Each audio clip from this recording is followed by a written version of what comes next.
Magandang umaga sa inyong lahat. Tinawag ko kayong lahat ngayong umaga dahil may nagpaalala sa akin na tatlong buwan na ang nakalipas mula nung aking SONA na ating sinimulaan ang pag-imbestiga tungkol sa mga anomalous na flood control project. Kaya't ito ay ang aking report sa taong bayan kung ano na ang mga pangyayari mula nung SONA ko at kung ano na ang ginagawa. Dahil siyempre marami dito sa ating ginagawa ay hindi na isa sa publiko. At kaya't nagtatanong ang tao, ano na ba nangyari mula nung SONA? Kaya't isa-isay natin at I will just go through the main points and we will provide you with a briefer with a more detailed explanation after the press conference, no? Meron naman tayong prepare na mas detalyado dito sa aking sasabihin ngayon. So, mula nung matapos ng 2 linggo mula ng SONA, binuksan na natin yung sumbong sa Pangulo website para makareport ang taong bayan na diretso sa akin. At mula noon, nakatanggap na yung sumbong sa Pangulo website ng more than 20,000 na report na ibinigay. Kaya't marami po sa ating mga naimbestigahan na ay hindi po namin malalaman kung hindi nyo sinumbong sa amin. Napakahalaga ng impormasyon na ibinibigay ng taong bayan sa ating pamahalaan na madaming impormasyon na hindi namin makukuha kung hindi sa inyong sumbong. Kaya't ipagpatuloy po ninyo yung inyong pag-report sa amin kapag meron kayong nakita na dapat tignan, dapat imbestigahan, dapat pag-aralan. Noong Agosto ay personal kong na-inspeksyon ang mga iba't ibang flood control project. Napunta ako sa Iloilo, nakapunta ako sa Kalumpit, at saka sa Baliwag. At doon maliwanag ay na isang mga halimbawa ng mga flood control project na hindi tinapos o ghost project talaga, hindi man naumpisahan at naging basehan ng ating pagtuloy-tuloy na pag-imbestiga. Noong September 2, nakumpiska ng Bureau of Customs ang 13 luxury vehicle ni Diskaya. At dahil sa irregularity sa importation at sa documentation, itong mga luxury vehicle na ito ay i-auction na. Ang pagkaintindi ko, merong 7 na i-auction next week at saka susunod na yung iba sa susunod na ibang linggo. Sa office naman ng Ombudsman, ano yung ating ginawa para pananagutin itong mga may gumagawa ng kalokohan? Sa office ng Ombudsman, nakapag-refer na ng reklamo ang DPWH. Galing sa DPWH ito noong September 8 dahil sa mga irregularidad sa 5 proyekto base sa Special Audit Report at Fraud Audit Report ng COA. Mula sa ahensya ng DPWH First District Engineering Office, ang mga sangkot dito sina Henry Alcantara, Bryce Hernandez, JP Mendoza, Paul Jason Duya. Ang mga kinatawan naman sa mga kontratista ang kasabwat nila ay sa St. Timothy Construction, Wawaw Builders at saka Sims Construction Trading. Lahat yung mga pangalan na yan, matagal na nating naririnig at ngayon ay sila ay napatunayan, nakasabwat dito sa mga ginagawa sa mga flood control project na hindi tama ang pagka-bid, hindi tama ang pagkakontrata, hindi tama ang pagka-implementasyon, hindi tama ang pagbayad. Isang buwan matapos na malunsad yung website, binuo natin ang Independent Commission for Infrastructure.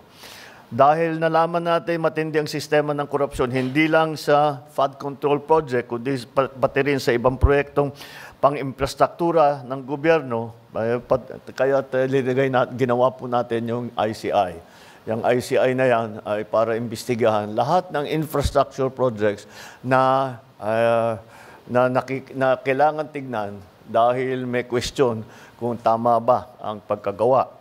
At ipapagpatuloy ng ICI yung kanilang na tuloy-tuloy naman ang trabaho ng ICI. Kung maalala ninyo, ICI is investigative. So tuloy-tuloy ang kanilang investigasyon. Kung ano yung finding nila sa investigasyon nila, ipinapasa nila sa DOJ at saka sa Ombudsman.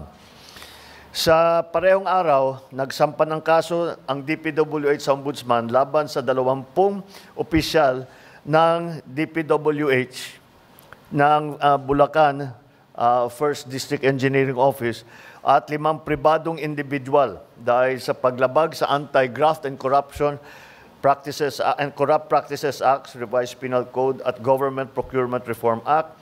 Kasama dyan si Henry Alcantara, Bryce Hernandez, JP Mendoza at ang mag-asawang Diskaya. Mula naman noong September 15 hanggang November 5, ang Anti-Money Laundering Council, yung AMLAC, ay nakakuha ng 7 freeze order mula sa Court of Appeals. Saklaw ng freeze order na ito ang kabuuang halaga ng 6.3 billion pesos. Nagsimula na ang Solgen na magbuo ng forfeiture case para itong 6.3 billion pesos ay mababawi ng pamahalaan at itong perang ninakaw ay maibabalik sa taong bayan. Saklaw ng freeze order ito, 6.3 billion. At noong September 18, nakapag-refer tayo muli sa Office of the Ombudsman ng ikalawang batch ng mga kasong kriminal ukol sa 2 maanomaliang proyekto. Ito ang kinakasangkutan ng 6 na opisyal ng DPWH at 2 pribadong kontratista. Andito yata, these are the cases. No? Mula naman noong September 29 hanggang November 6, nagsumiti na ang ICI sa Office of the Ombudsman ng criminal at administrative cases laban sa 37 individual na konektado sa mga maanomaliang FCPs. Kabilang dito mga kasong graft and corruption, malversation, falsification, plunder, paglabag sa Code of Conduct for Public Officers. Samantala, nag-submit din ang DPWH sa Philippine Competition Commission ang 12 kaso ng bid manipulation at bid rigging noong October 3. Kinasasangkutan ng 6 na pribadong kumpanya.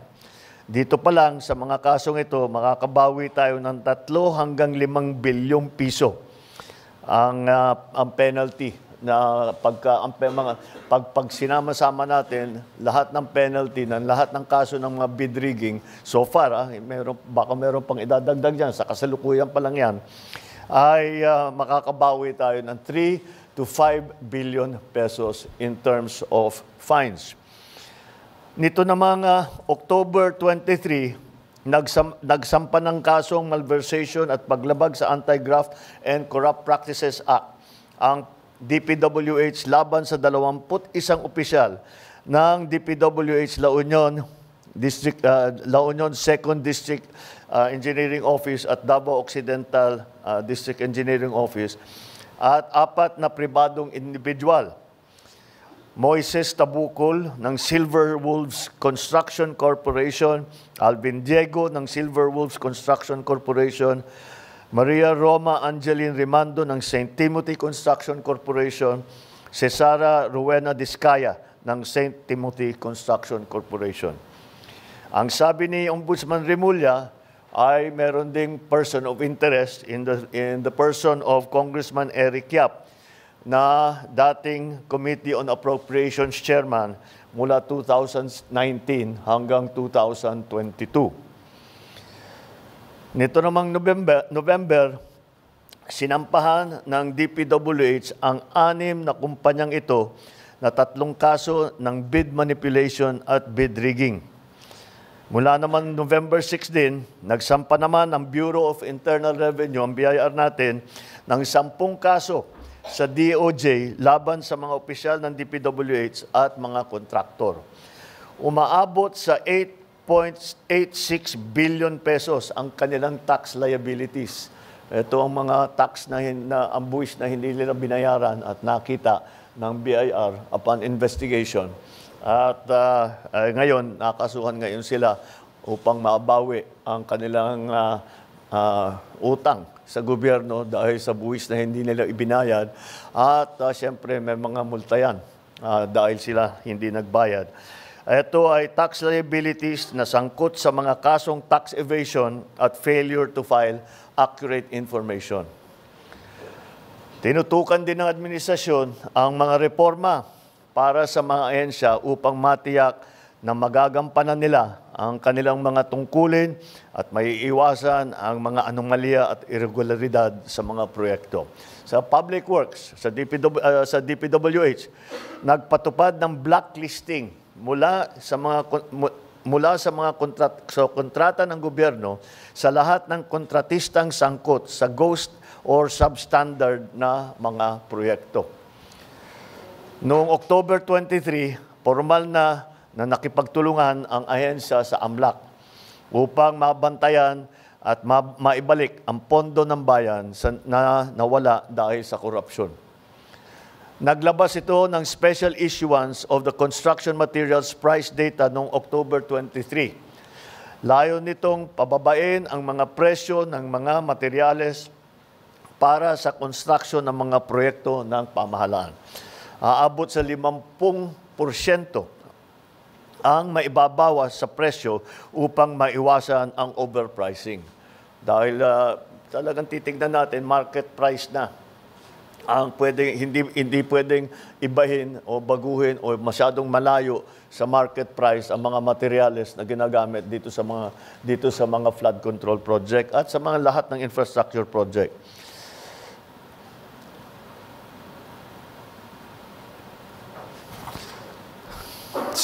Ang ginawa naman ng DTI matapos na kanselihan ang mga lisensya ng 9 na kontratistang konektado kay Sara Diskaya, ipinatupad ang mas mahigpit na mga regulasyon sa kontraktor. Unang-una, napakasimple at nakakapagtaka na ito ay pinabayaan at it was a very strange development na ito ay that was allowed na ipinagbawal na ngayon natin, which is actually bawal naman talaga, pero hindi masyadong hindi ini-enforce. Pero pinagbawal natin ng matibay na mga may-ari ng construction company ay uupo, ay maging membro ng pick-up board.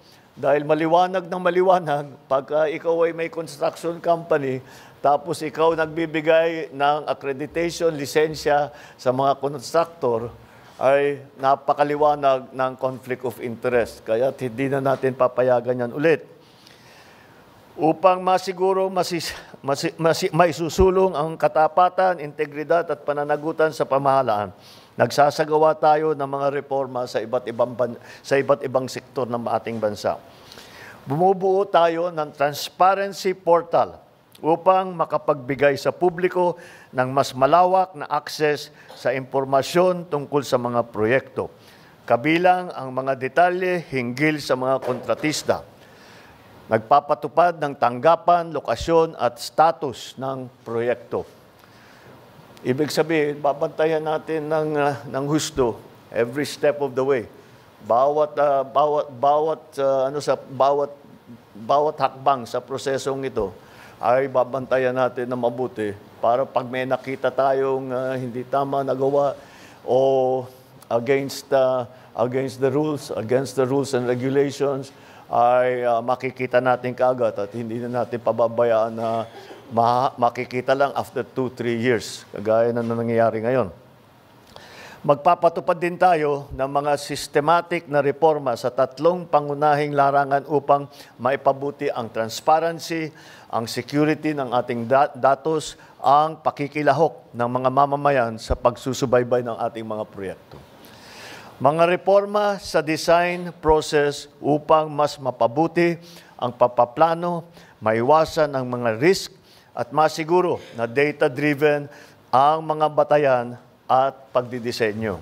Mga reforma sa bidding at sa procurement upang mapalakas ang kompetisyon, katapatan, integridad at maiwasan ang mga possible risk factor sa buong proseso ng procurement. Mga reforma sa proseso ng pagbabayad upang matiyak naman na ang pondo na nilalabas natin para sa mga proyekto ay talagang tapos na. Dahil marami tayong nakita, completed, bayad na, hindi mo naman mahanap yung project, ghost project. O kung may makita kang man project, hindi kumpleto, substandard. Kaya patitibayin natin ang proseso para tiyakin natin na lahat ng kontrata ay ma-implement na mabuti. Mga reforma rin sa proseso ng pagbabayad para tiyakin natin. Yun ang ating mga gagawin. Meron tayong nakita na bagong smart technology na ginagamit na ang AI.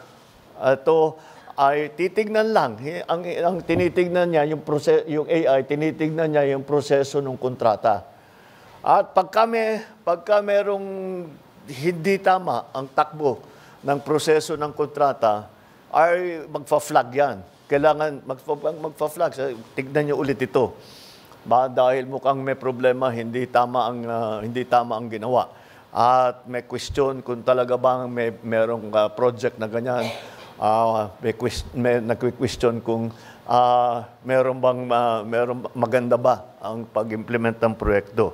Kaya't gagamitin natin lahat ng paraan na nasa atin, pati nga hanggang AI, lahat ng smart technology na ating nakikita na lumalabas, ay gagamitin natin lahat yan para inspection. Una, meron tayong smart technology para tignan kung ano ba talaga ang standard, kung maganda ang pagkaayos. Ito, tinitignan yung kung talagang linalagyan ng rebar, kung makapal talaga yung konkreto, yung semento sa tamang specification. Yung isa pa naman, yung isang smart technology na gagamitin natin, yung aking nabanggit, titingin sa proseso ng kontrata para pag may nakitang hindi tama, ay makikita natin kaagad. Maglilista yan, makikita natin, babalikan natin at imbestigahan natin bakit ganyan ang nangyari. Alam nyo, lahat naman tayo ay nais natin na makamtan ng kaagad ang hustisya. Ngunit kung may aral tayong natutunan sa nakaraan, ito ay ang mas mabuti na maging mabusisi tayo at tumagal ng kaunti kaysa magmadali at magkamali. Alam mo nyo, kinakatakutan namin na yung mga alam natin na talagang kasabwat dito sa kawalanghiyang ito ay makakalusot sa kaso dahil because of a legal technicality. Dahil nagkamali tayo sa pagbuo ng ebidensya, dahil hindi maganda ang ating pagpresenta ng kaso, o nakalimutan natin pumirma sa isang dokumento, yung mga maliliit na bagay na ganyan, nalalaglag ang kaso dahil dyan. Kayo, mga reporter, alam na nyo, nangyayari talaga yan. Kaya tinitiyak namin na pagka kami ay sumampa ng kaso, yung kasong yan ay hanggang sa dulo ay matibay ang kaso at kung sino man ang mga guilty ay sila naman talaga ay mananagot at kung kailangan at kung huhusgahan sila ng korte ay makukulong sila. Sa bawat segundo na ating ibinibigay sa investigasyon, tinitiyak natin na ang bawat kasong isasampalaban sa mga abusado ay may sapat na ebidensya at hindi hahantong sa pagbabasura ng kaso. Yun ang pinakamasamang resulta. Yung alam natin na guilty, ngunit nagkamali tayo sa pagbuo ng kaso, nagkamali ang DOJ o nakalimutan, ay mawawala, masisira yung kaso natin, hindi natin mapapasagot yung taong yun o yung kumpanyang yun. Pananagutin natin lahat ng may kasalanan. Ibabalik natin. So tatlo talagang ating ginawa rito. Unang-una, sinampahan na natin ng kaso yung mga may ebidensya tayo na meron silang kinalaman dito sa mga korupsyon na ito. Pangalawa ay tinitiyak natin na ang kanilang ninakaw na pondo ay maibabalik sa pamahalaan upang magamit sa tama ang mga perang yan. At naglagay tayo ng mga reforma para itong mga pangyayaring ito ay hindi na mauulit. Kaya yan yung tatlong talagang tinututukan natin na bagay. At ito, yung aking mga nabanggit ngayon, ay yan, ang magiging resulta dito sa ating pag-focus, pagbigay ng pansin dito sa tatlo. Unang-una, mapapanagot ang mga kasama rito, mga kasabwat dito sa korupsyon. Pangalawa, maibabawi ng gobyerno ang pera na ninakaw nila. Pangatlo, gumawa tayo ng reforma para lahat na itong klaseng korupsyon na ganito ay hindi na mauulit. Kaya yung mga taong yan na kasabwat dyan, ito, mga walang hiyang ito, na nagnanakaw ng pera ng bayan, tapos na ang maliligaya ninyong araw. Hahabulin na namin kayo. Okay, that's it. I think I have, it's already 10. Thank you very much. Maraming salamat, Mr. President. Ladies and gentlemen, the President is running a tight schedule today, as you know. So we'll just take... I'll take two questions. We'll take two questions from the floor. Yeah. The first question will be from Alvin Baltasar. Mr. President, magandang umaga po. Mr. President, nabanggit nyo yung sa presentation, meron ng mga nasampahang kaso at ang hinihintay po talaga ng taong bayan, merong makulong. Ang tanong ko po, Mr. President, kailan po kaya mangyayari na may makukulong at kailan po ito?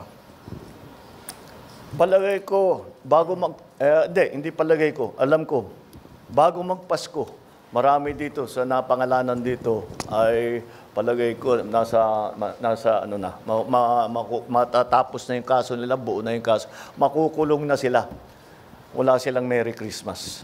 Before Christmas, makukulong na sila. Mr. President, at nabanggit niyo rin po kanina yung kinakailangan babawi natin kung ano man yung halaga na nanakaw nila sa taong bayan.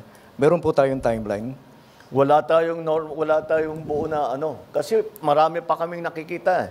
Marami pa kaming nakikitang iba. So yung mga nabanggit ko na halaga, yun pa lang ang ating nakikita.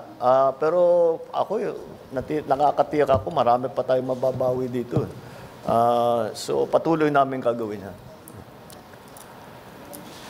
Thank you, Mr. President. The next question from Kat.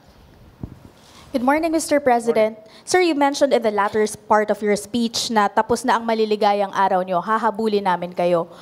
The nation's question is, why is former Congressman Zaldico's passport not yet canceled? And what is the government doing to actually either convince him or force him to return to the Philippines? I think that's best directed at the lawyer because it's a legal answer. And the legal answer is because hindi pa nasampahan ng kaso, therefore the request for the cancellation of his passport cannot yet be made. However, when that time comes, we will immediately cancel his passport. I'm not a lawyer, so I'm not the best person to explain it. But that's the procedure. You have to give grounds for the cancellation of the passport, and those grounds will be based on the cases that will be filed against him. Sir, just a follow-up question on that point. Sir, how convinced are you that Zaldico is the most guilty in this case, or are you somehow amenable to extending an option for him to become a state witness? I'm sorry, extending? An option for him to become a state witness. That option is always there, except for them who are the most guilty. Do you think he is? I don't want. And then pag sinabi ko, sasagutin kita, sasabihin nyo, prejudged. Let the courts do their work. Let the judges do their work. Yun ang ano sa kanila. Mr. President, one more question, please. While we navigate this corruption scandal, the economy is taking a hit. Yep. The peso hit an all-time low yesterday. Third quarter GDP is at 4%. The stock market is at pandemic levels. What is the plan to recover investor confidence? At ano ho ang plano para sa economic recovery?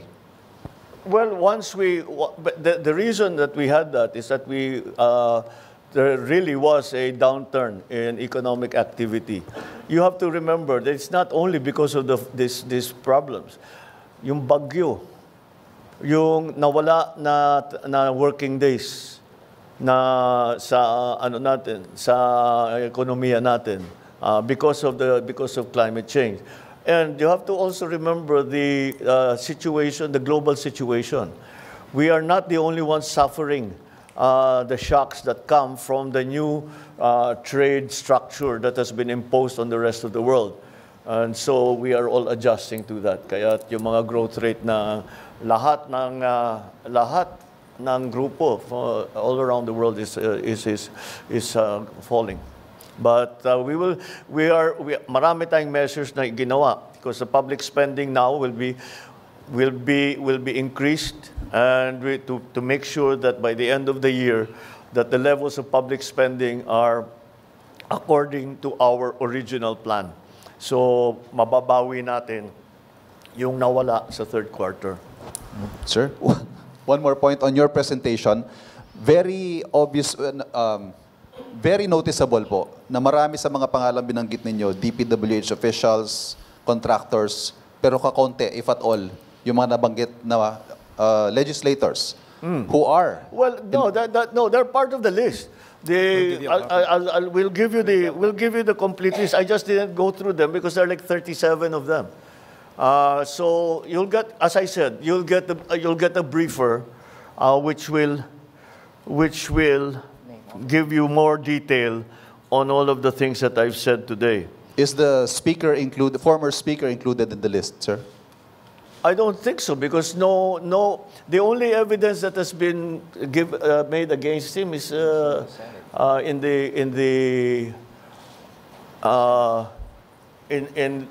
Senate. So I don't know. No, with the speaker, no. Not as yet. Not as yet. If something else comes out, then he might have to be answerable for something. So, again, we don't file cases for optics. We file cases to put people in jail or to make people answer. I know that there are many, many suggestions of who else we should file cases against. Well, we're fine with that. Provide us the evidence and we will file cases against them. Kaya't sinabi ko, napakahalaga yung sumbong sa Pangulo. Dahil marami kaming nakukuhang impormasyon dyan. So, pagpatuloy ninyo yung inyong pagsumbong. At bigyan nyo kami ng lahat ng ebidensya na meron kayo para magamit natin, para kasuhan kahit sino. Walang immune dito walang exempted dito sa mga investigasyon na ito. All right? All right, thank you very much, Mr. President. That concludes our press conference. Good morning, everyone. Thank you.